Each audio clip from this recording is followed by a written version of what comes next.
Here we have Metal Masher Customs right here. Look at this stuff, USTE 2023. This is Blake right here. So, buddy, you got some really unique stuff.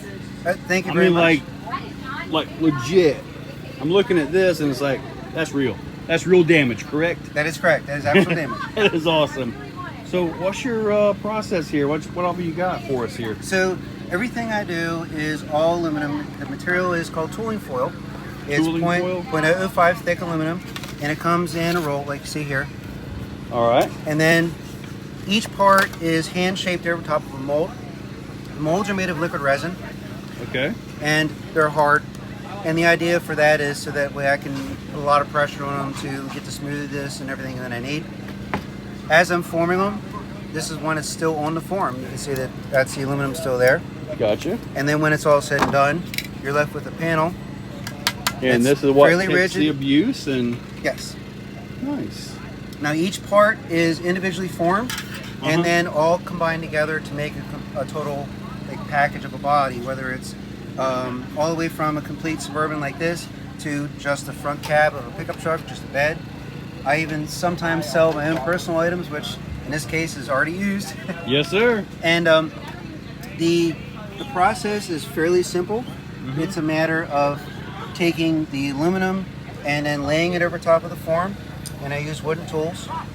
These wooden tools just rub back and forth over the surface to actually force it down over. There's no hammering involved, there's none of that. It's all a lot of stretching and compressing of metal. Once I get that done, I can make just about any body available as long as I have something to start with. Gotcha. The bodies have to be existing.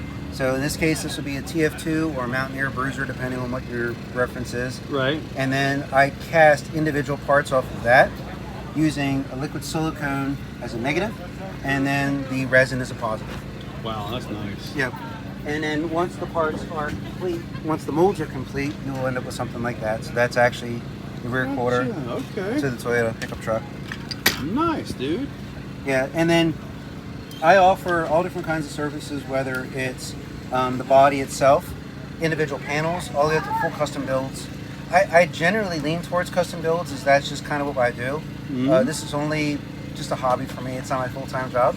Gotcha. And so it's always easier too to get the customer's vehicle in my possession and make everything fit that vehicle. Right. So right now I'm probably 8 to 10 months out as far as even looking at adding any more orders. But when I do, the normal process is I'll post up publicly and say I have, say, 5 to 6 to 10 or however many I decide to do. It's open, first come, first serve. Once the orders are filled, then I will contact each person individually, figure out what they want done.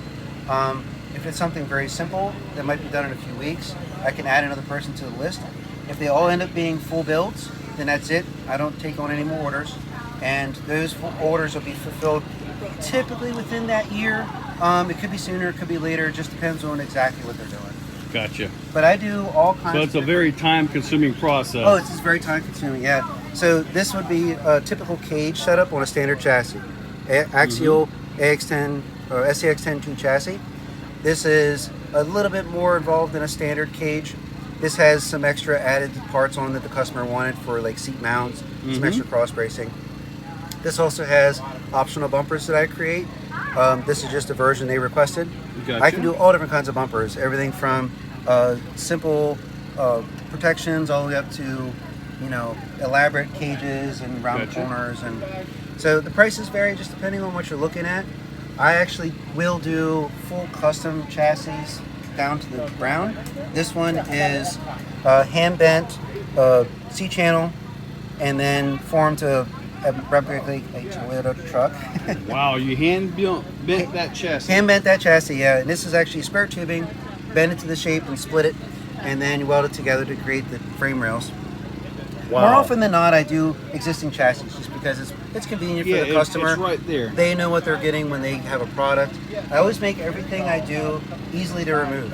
So the cages all unbolt from the existing chassis. Unless they specifically request me to cut it, I never try to modify the chassis at all if possible. I might drill a hole here and there, but that's about it. Right. This particular one is based on a TF2 chassis. And the bed mounts like a real bed. And the body is just bolted to sliders, and the sliders are bolted to the chassis. Wow. The only modification to this one is I did a shackle reversal. And Gotcha. I do that because I need a way to mount the front. Right, gotcha. The basic cage in this one is, as you see, just supports from here to here. And that basic cage is $250. There's up from there, depending on what you want to put on it. Gotcha. This one's probably closer to, say, $275 because of the added extra structure. I got you, buddy. The original body itself in this basic configuration is just the skins, no inner structure. That's $325 for the whole body, including a full drop bed. Gotcha. And the mounting is free. It's all part of the process, all part of the price. Dude, You can go all up to adding extra things inside. So this has inner fenders, it has a firewall. This actually has inner door panels.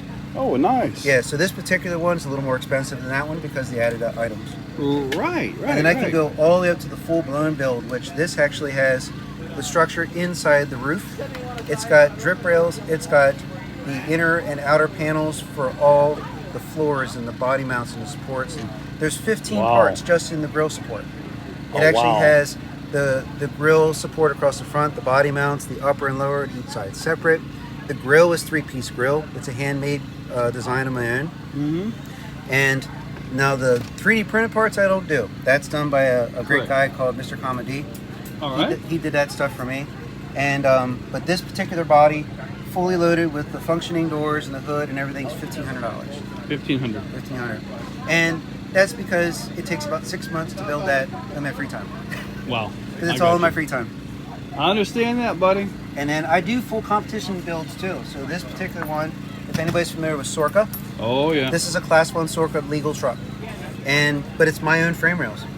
I actually build a real lightweight, it's actually lighter than the aluminum flat plate of this particular size, and that's steel. Wow. And it allows you to do a C-channel frame, but still be competitive. This has Team Garage Hack drivetrain in it. It's got SSD housings with all the good internals, axial internals. It's got, you know, the high quality electronics inside. This is a full-on comp truck, Class 1, but it still has functioning hood. It's got all the details underneath. It's got an interior in it, and it's a full 60-point truck in the old 2022 class. In 2023, this will not be 60-point anymore. Unfortunately, I no longer get scale points for my body. I'm not going to go into that. What? That's a legit metal body. I know. This one is my Class 2 truck. This one has the angled skid, but it's the same plate chassis that I create. Gotcha. And all the strength comes in from these cross members. So those cross members tie into the shock hoops, which tie into the rest of the drivetrain. Correct. And that's where the strength comes from. Very nice. This particular truck, even though it is a full tube body and metal, or full tube chassis and metal body, it'll stand on its side. That's always a nice thing. Yeah. So that shows the stability of it. To be able to have realism but still competitiveness is kind of my goal with these particular trucks. Gotcha. So I don't understand why your bodies aren't scaled with Sorca. No, I've kind of worked in the backwards direction. So I've always had the scale truck bodies. Yeah. Sorca changed rules, and I just relentlessly stuck with my bodies and tried to conform to their rule sets to make it still continue to be competitive. Yeah. Now these two trucks, people also ask, how long does the body last? Well, it lasts as long as you want it to last. So yeah. This particular truck and this one I built almost at the same time, within a month of each other. Right. This one I drive competitively and I drive it relentlessly. This one I drive conservatively and drive it on the trails. And it's obvious to tell the difference. It's never been rolled. It's only been lightly, touched on the sides. Right. You can see where just a little bit of body damage on either side from rocks. Yes. And that's it, because I drive conservatively. This particular truck is actually 17 years old. It has well over 100 battery packs through it. Wow. But it holds up good because I drive it sensibly. Right. And one of the nice things about this is I think it makes you a better driver. You have to think now, okay, it's not just a matter of whether am I going to break my axle driving up this, am I going to crush my body in? That's a fact. For somebody that wants to maintain a body, so I guess there's a little bit of a stress involved there. But if you're willing to get past the stress about it and want the damage, but then want to be conservative with your driving style, this is the perfect thing. Dude, you make some incredible stuff, man. Yeah, thank you That very was much. a lot of detail. Thank you so much for all that. Sure, Buddy, no problem. thank you so much. Have a I good hope one. to see you guys at USTE 2024 too. I hope that's the plan. All right, buddy. Thank you. Thank you.